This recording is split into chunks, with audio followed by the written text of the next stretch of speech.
This is the list of 10 reasons why you can get bad result on your exam. Maybe you're taking chemistry exam or mathematics exam or physics exam, and you get bad result.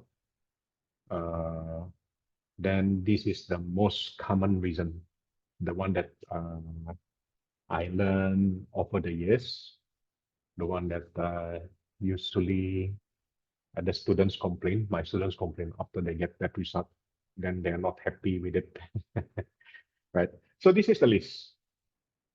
You can see it, or if you want to download this list on your handphone, you can scan this QR code.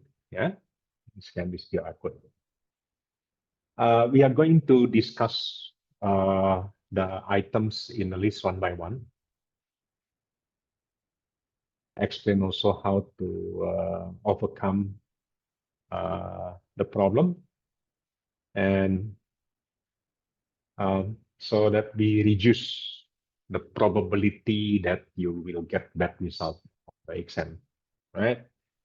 Number one, the most common one, you don't understand the lesson that the lesson that your teacher explained in class, right? Um, your teacher explained something, you don't understand anything, or you understand something, but there are a lot of things you don't understand from her explanation, let's say, right? Then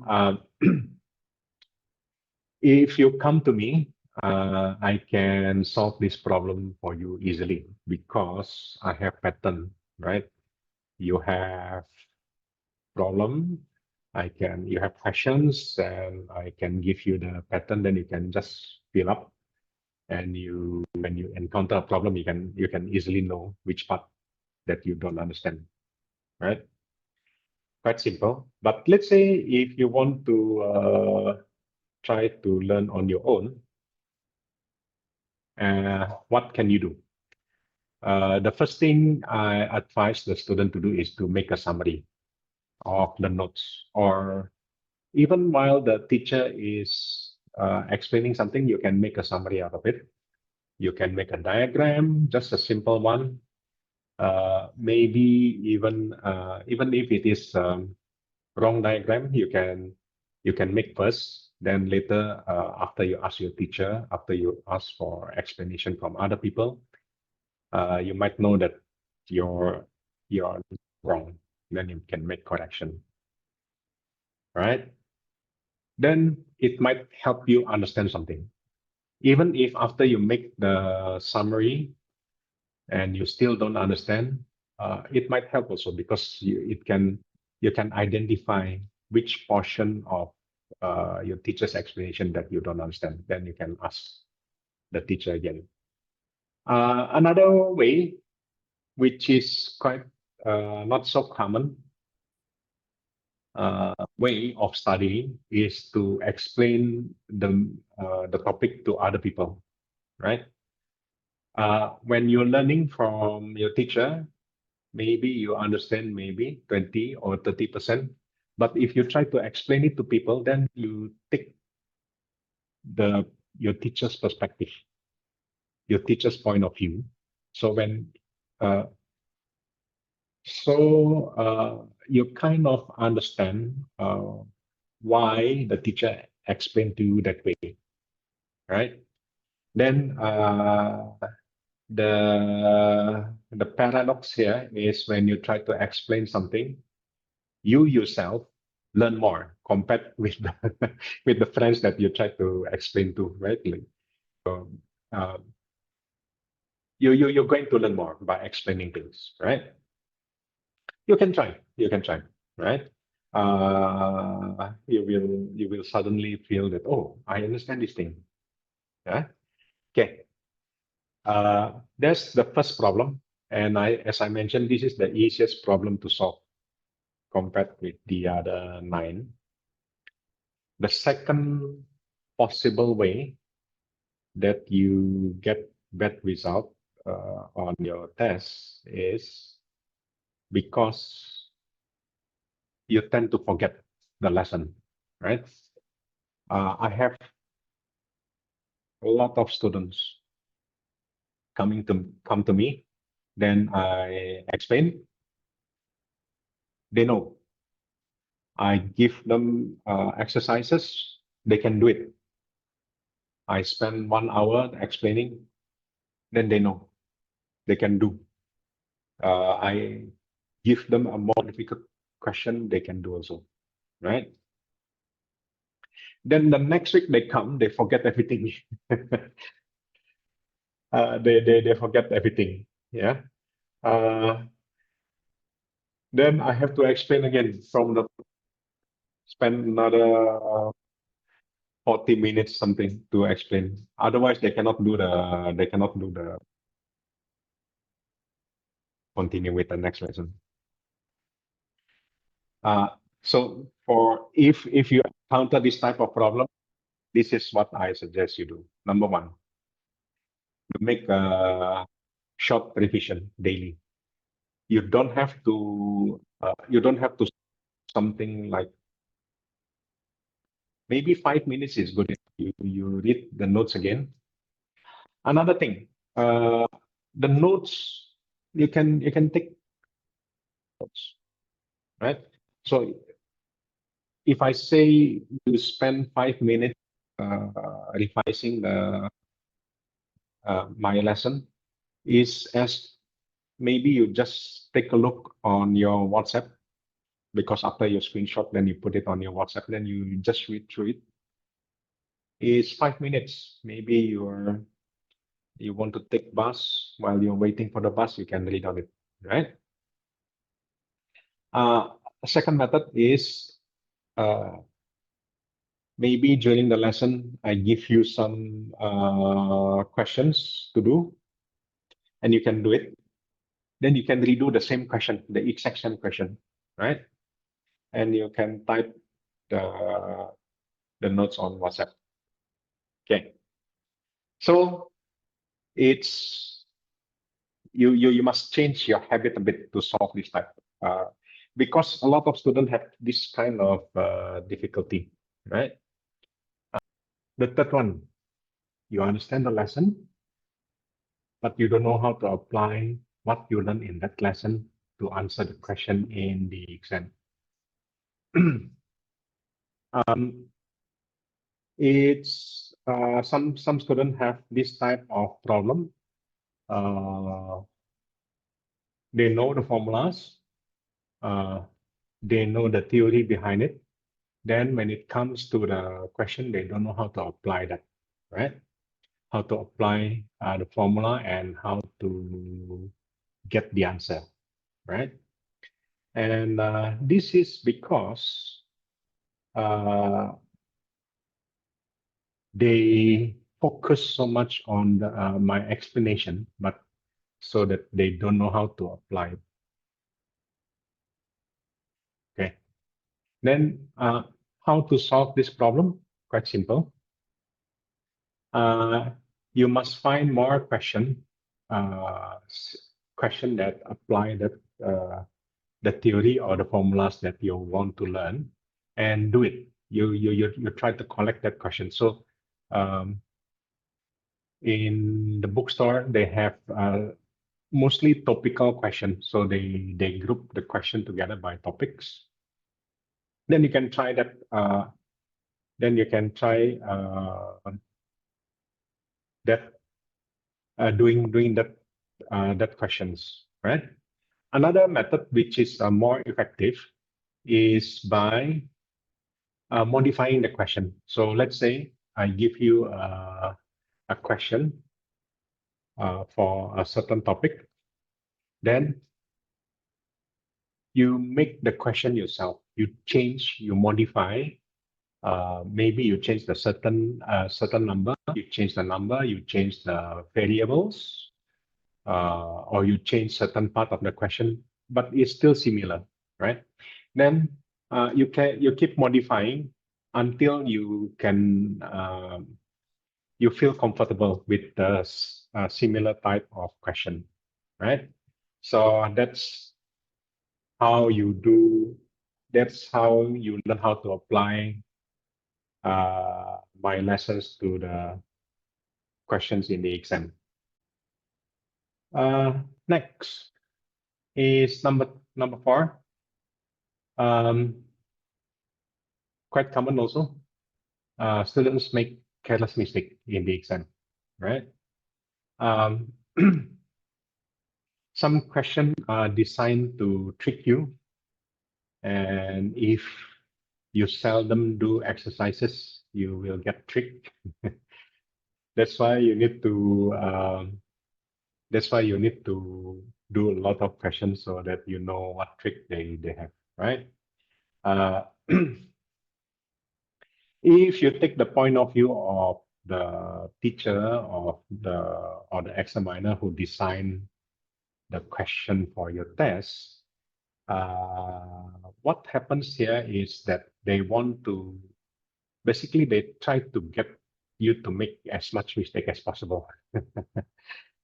Then one of them is to put a trick question in your exam, yeah, in your exam question, right? Then how do you do that? How do you solve this problem? How do you prevent yourself from making careless mistake, right?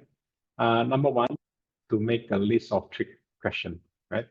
So when you do the exercise, then you get the answer, then you check the answer key, then you know that it's wrong, then you find, yeah, then you find that you make a mistake. Then you try to identify, you try to categorize. Oh, the trick question. This you have this type of trick question. They trick me into using formula number 1 when I supposed to be using formula number 2. That's one way, right?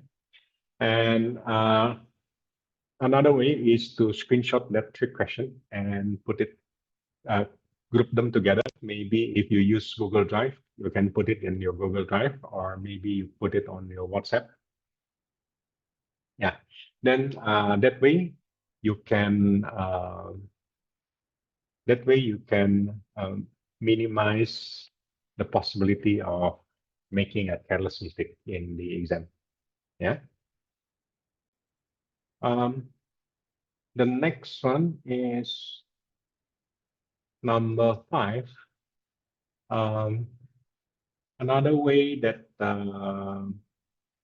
the examiner can try to make you lose mark is that they make a question that is actually quite simple, quite easy, right?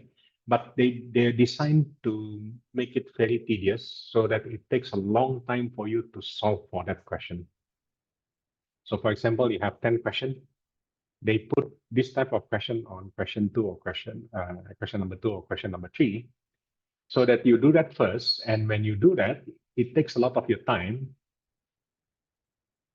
So even though if you get it correct, you you have less time to do the next question, and then you lose mark, right?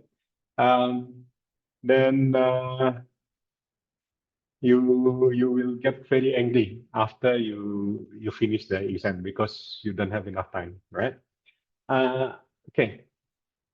Usually some students are doing this, like they spend so much time on one question because they seldom do exercises, right? Uh, so what I suggest is that you do time exercise. Maybe you time yourself doing exercises for the whole paper, and you time yourself.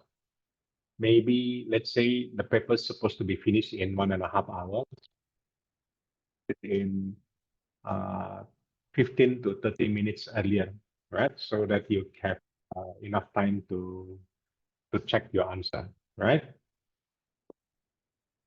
Another thing, uh, for the time management, the moment they give you the test paper, you should try to do the easy question first. So then you get your marks.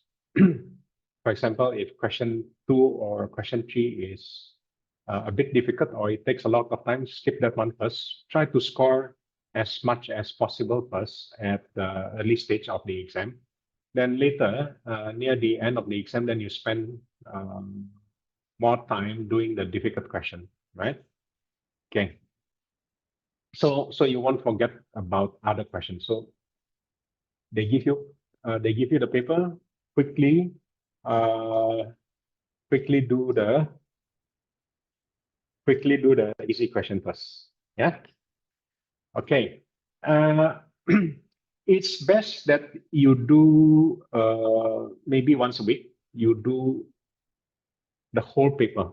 The whole paper. Maybe let's say if you're taking O level, then you take past paper O level, then you do the whole paper at one go. Then you time yourself. Or maybe you're taking IB, then get some IB past paper question. Do it at one go. But if you don't have enough time to do that, maybe you're busy on the certain. So you do question by question and you record the time, right? So by doing that, you will be aware of the time management. Number 6 is you make calculation mistakes, right? Maybe sometimes it's not even a trick question, but you forget something, you you do some mistake here and there, right? And some student,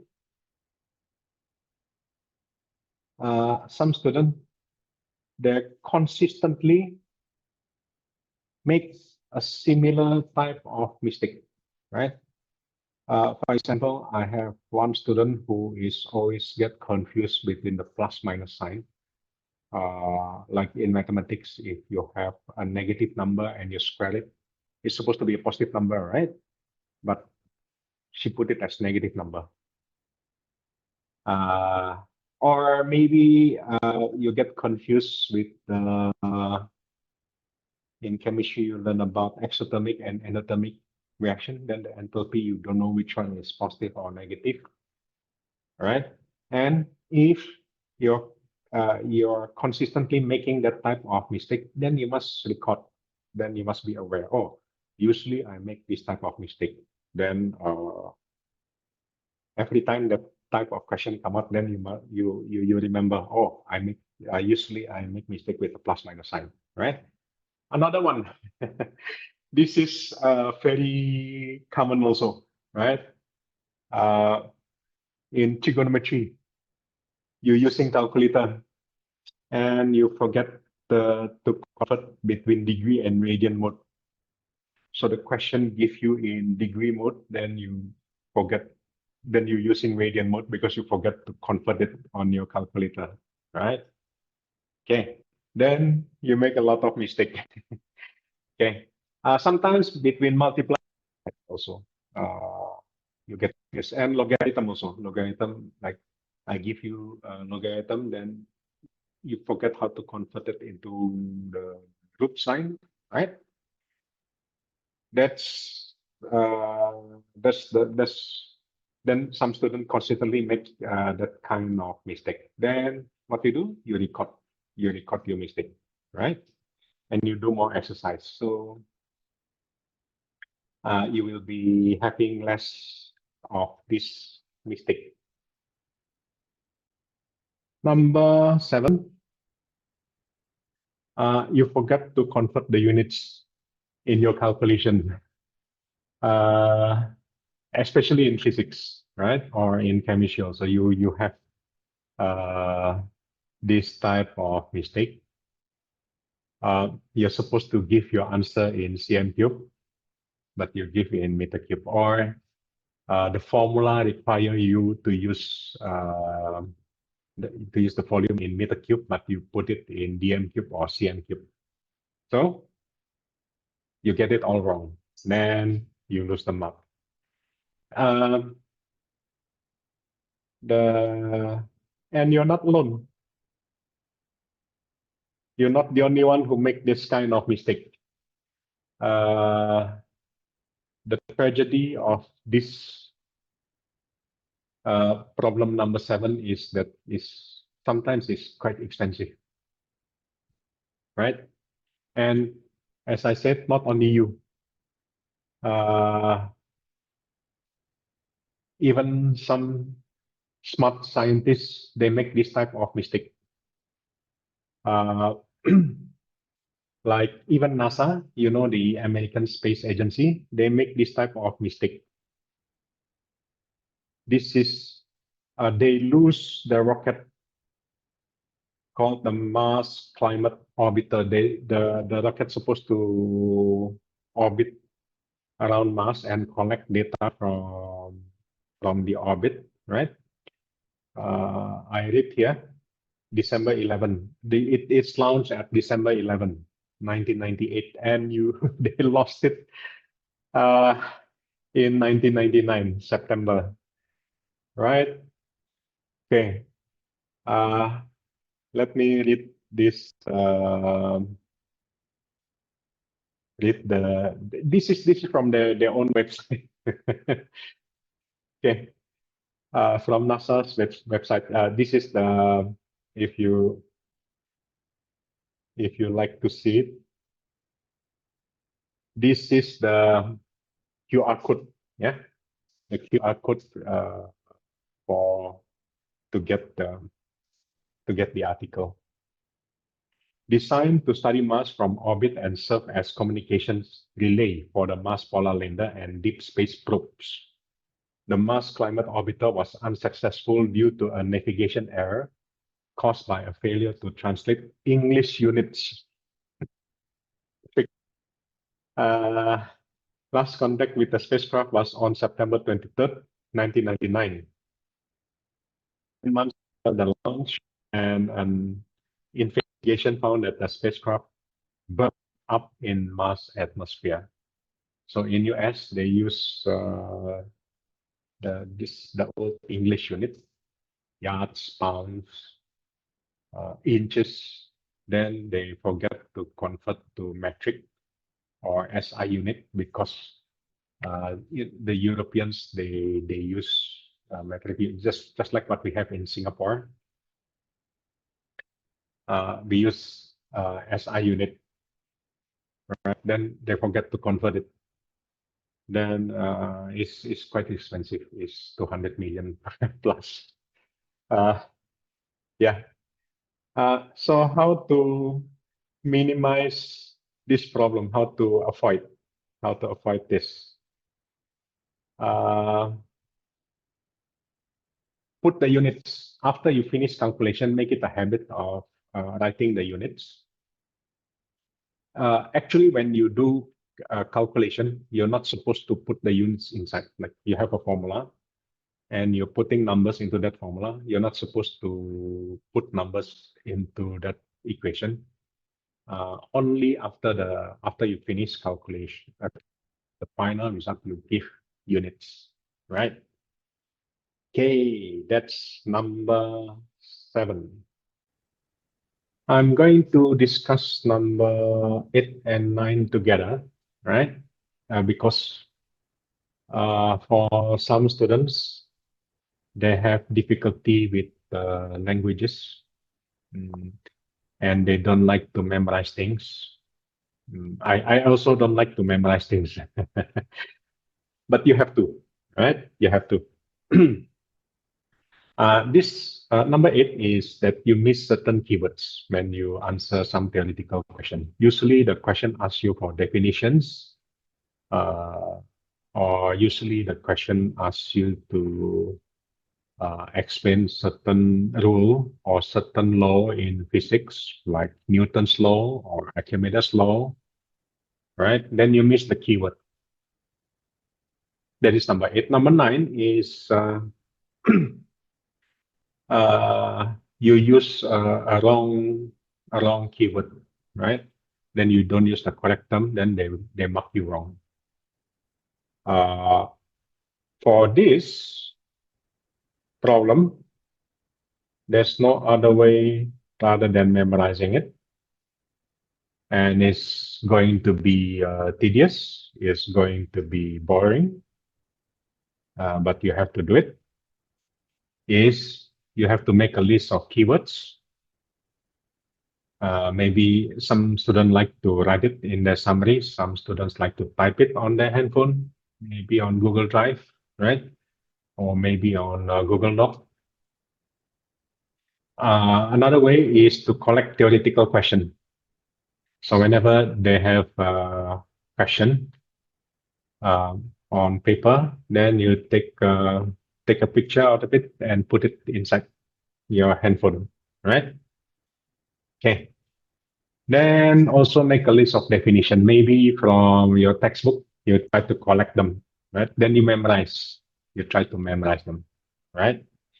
So boring, but it helps because some definition questions can be usually 2 or 3 marks, but you have it on on most of the question.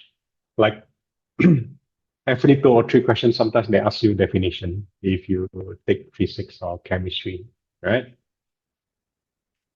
Okay, for number 10, uh, oops.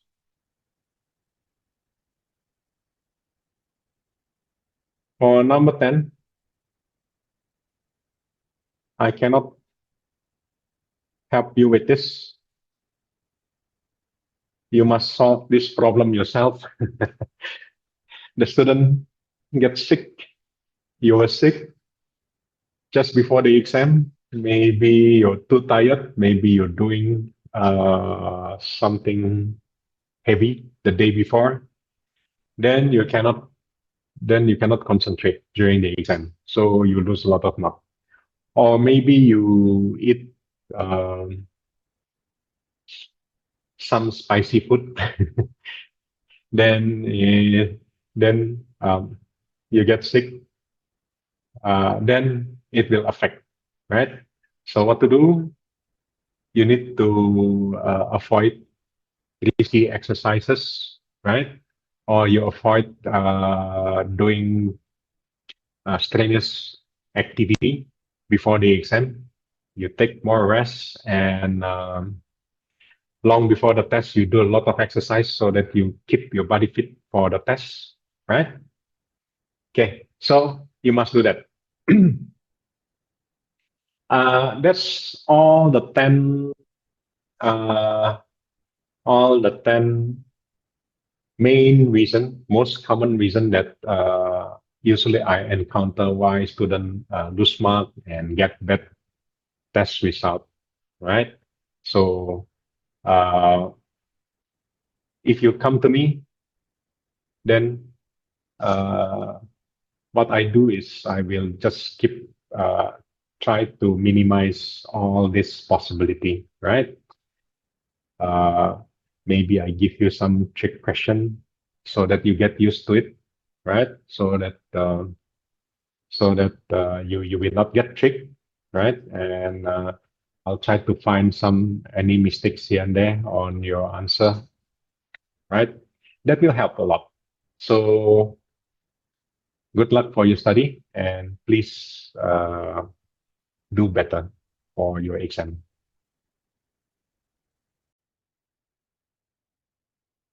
I hope you enjoy the video.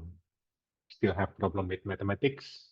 Join my free online mathematics workshop every Sunday, 6 p.m. in US Pacific Standard Time and 9 p.m. in US Eastern Standard Time, 9 a.m. in Singapore. We will discuss AP Calculus and A-Level H2 Mathematics. The workshop is conducted on Sundays. To confirm the exact dates of the workshop, please scan this QR code or click the link in the comment section below. Drop me an email to book your place in the workshop. See you